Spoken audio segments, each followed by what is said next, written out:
여러분 안녕하세요. 오늘은 테슬라 기술의 진보를 설명하는 날이 아닙니다. 자율주행이 현실이 된 날을 기록하는 날이에요. 사람 없는 테슬라가 실제 도심 도로를 달렸고 그 장면은 되돌릴 수 없는 선을 넘었습니다. 이제 자율주행은 가능성이 아니라 사실이 되었습니다. 테슬라가 이번에 한 건 곧 자율주행을 하겠다는 또 하나의 약속이 아닙니다. 이번엔 그냥 해버렸습니다. 프레젠테이션도 없고 날짜를 박아놓지도 않았고 대대적인 발표도 없었어요. 사람 없는 차를 그냥 도로 위에 올려놨습니다. 이게 왜 충격적이냐면 자율주행이라는 단어가 오늘 처음으로 기술 뉴스가 아니라 사건이 됐기 때문입니다. 그동안 자율주행은 항상 이런 취급을 받았죠. 언젠가 될 기술, 아직은 먼 얘기, 이론적으로는 가능. 그런데 사람 없는 테슬라가 실제 도심 도로를 달리는 순간부터 이 말들은 전부 설명이 필요한 문장이 돼버렸습니다. 여기서 시장의 태도가 확 바뀌었어요. 이 장면 이후로 사람들은 더 이상 될까를 묻지 않습니다. 대신 이걸 누가 얼마나 빨리 황하느냐 묻기 시작합니다. 그래서 월가에서 갑자기 2조 달러라는 숫자가 튀어나온 게 아닙니다. 이건 희망의 회로가 아니라 이 장면을 본 뒤에 나온 계산이에요. 자율주행이 실제로 굴러가는 순간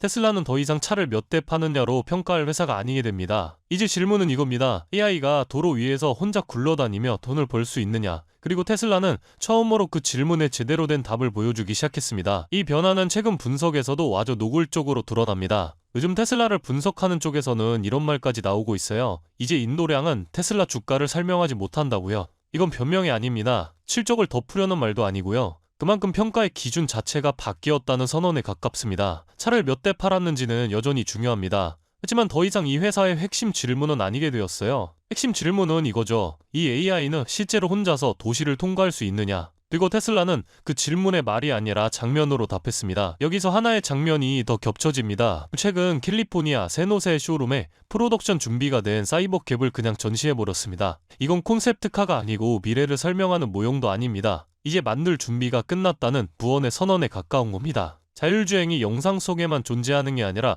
제품으로 내려오기 시작한 순간이 된 겁니다. 이제 전체를 한 번에 종료해보죠. 사람 없는 자율주행이 실제 도로에서 구현됐고 시장은 이걸 근거로 테슬라를 다시 계산하기 시작했습니다. 판매량보다 AI의 작동 여부가 중요해졌고 로보택시는 개념이 아니라 제품 단계로 내려왔습니다. 이 이슈들이 같은 시점에 한꺼번에 겹쳤어요. 그래서 오늘의 테슬라 상승을 호재하나 나왔다라고 설명하면 핵심을 놓치는 겁니다. 오늘은 테슬라가 다시 미래 얘기를 하는 회사에서 미래를 보여주는 회사로 인식되기 시작한 날에 가깝습니다. 완전 자율주행이 법적으로 가능하냐고요? 그건 다음 질문입니다. 오늘 중요한 건 그게 아니에요. 오늘은 자율주행을 더 이상 없는 척하기 어려워진 날이었습니다. 그리고 그 불편한 장면을 시장 한복판에 들이민 회사가 테슬라였다는 게 지금 이 주가 움직임의 본질입니다. 테슬라는 또 한 번 약속한 게 아니에요. 이번엔 판을 바꿔버렸습니다. 여기까지가 지금 시점에서 가장 정직하면서도 가장 날이 선 테슬라 이야기였습니다. 다음번에는 이 자율주행이 테슬라의 실적 구조를 어떻게 바꿀 수 있는지 그 이후의 이야기를 조금 더 깊게 보도록 하시죠.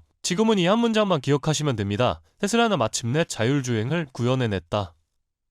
그렇다면 여러분들은 지금 주식시장에서 수익을 내고 계신가요? 우리는 어떻게 해야 이런 불확실한 시장 속에서도 안정적으로 큰 수익을 얻어갈 수 있을까요? 눈에 띄는 대장주 M7 같은 종목들은 이미 너무 많이 상승한 뒤이기 때문에 앞으로는 진짜 큰 돈을 벌기 쉽지 않습니다. 진짜 기회는 그 대장주들 뒤에서 움직이는 수혜 종목에서 발생하는데요. 이런 종목들은 시가총액이 작기 때문에 비교적 소액으로도 접근이 가능하고 리스크 관리 또한 용이하죠. 즉 적은 자금으로도 큰 수익을 노릴 수 있는 구조입니다. 그런데 지금 시장을 움직이는 가장 큰 힘은 단순히 금리나 유동성이 아닙니다. 바로 미중 무역전쟁의 임박, 전략자원 전쟁이 시작됐기 때문이에요. 중국이 반도체에 이어 히토류 수출을 통제하기 시작했고 미국은 이에 맞서 자국 내 히토류 생산 라인을 재건해 나섰습니다. 단순히 정치적 갈등을 넘어서 AI, 전기차, 방위산업까지 직결된 신냉전형 공급망 전쟁입니다. 가장 대표적으로 눈에 띄었던 건 바로 히토류 전쟁의 중심에 선 MP 머티리얼스 티커였습니다. 미국 국방부와의 공급 계약이 발표되자 3개월 만에 주가가 6배 이상 폭등했고 거래량은 평소에 10배 이상 터졌어요. 1,000만원만 넣었어도 6천만원. 이게 바로 시장이 움직이는 타이밍입니다. 이런 종목들을 한번 불이 붙으면 정말 불도저처럼 밀어올립니다.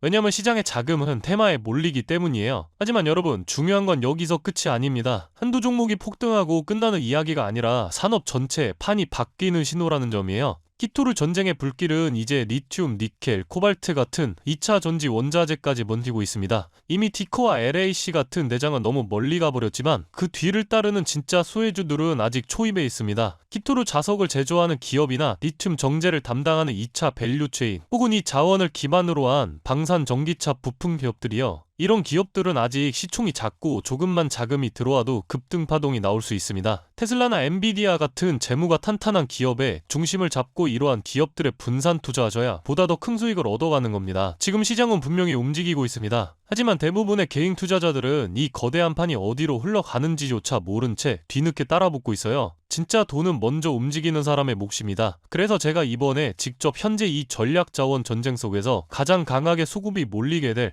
핵심 수혜 섹터와 종목 리스트를 정리해뒀습니다. 실제로 기관 자금이 들어오는 타이밍과 정부 정책 방향, 글로벌 공급망 재편 흐름까지 데이터 기반으로 정리된 PDF 자료예요. 이러한 정보도 소중한 제 구독자분들과 끝까지 영상 시청해주신 분들께만 오픈해드리도록 하겠습니다. 참여 방법은 간단합니다. 영상 아래 더보기란을 클릭하시면 파란색 링크가 하나 보이실 겁니다. 간단한 설문조사 진행해두시고 전송 버튼까지 눌러주시면 확인 후에 순차적으로 자료를 전달드리겠습니다. 절대로 금전 요구나 무조건적인 투자 권유 또한 하지 않습니다. 여러분이 시장에서 안정적으로 수익을 만들어 가시길 바라는 마음으로 준비한 자료들이에요. 꾹 가볍게 참고하시고 시장의 흐름을 직접 관망하셔도 좋습니다. 시장은 언제나 먼저 보는 사람, 먼저 움직이는 사람이 이깁니다. 지금 우리가 보고 있는 건 단순한 주가 상승이 아니라 글로벌 머니의 방향 전환이에요. 이 기회를 놓치면 다음 사이클이 올 때까지 또 몇 년을 기다려야 할지도 모릅니다. 영상이 도움되셨다면 좋아요와 구독 버튼 눌러주시고 저는 다음 영상에서 뵙도록 하겠습니다.